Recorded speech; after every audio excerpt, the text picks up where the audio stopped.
ইদানিং যে হারে বৃষ্টি হইতেছে পাখির জন্য চিন্তাই লাগে যে বৃষ্টিতে ভিজে গেল কিনা। আবার দৌড়ে এসে পাখিকে তাড়াতাড়ি করে উপরে কাপড় দিয়ে দেয় বা পলিথিন দিয়ে দেয়, কিন্তু আমার ছেলে অমনেই এসে পলিথিন সরায় দিবে।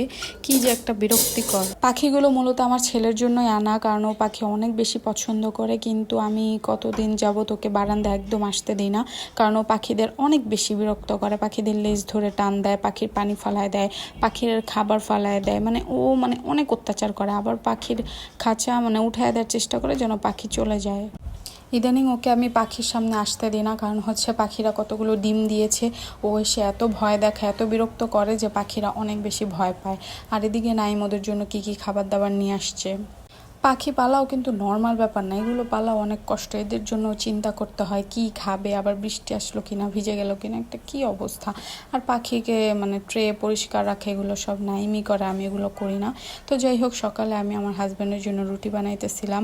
ও অনেক সুন্দর করে বলতেছিল তোমার হাতের রুটি খাবো। তো আমি চিন্তা করলাম ঠিক আছে, সব সময় তো গোল গোল রুটিই খাও, আজকে আমার হাতের বানানোই তোমাকে রুটি খাওয়াই। তাই একটা, তারপর আর কি করার, অনেকগুলো রুটি বেললাম। তারপর চিন্তা করলাম একটা রুটি একটু ইউনিকভাবে বানাই। তারপর একটা রুটি বেলছি, সেই রুটির উপর আমার হাত রাখছি, রাখার পর এরকম চাকু দিয়ে সুন্দর করে আমার হাতের শেপে কাটছি।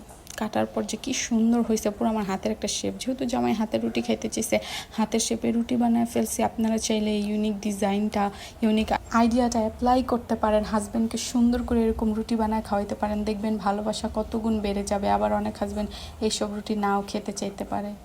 আপনারা চাইলে রুটিও বানাতে পারেন, আপনারা চাইলে এটাকে পরোটাও বানাইতে পারেন। আমি মূলত রুটি পছন্দ করে তাই রুটিই বানাই দিছি।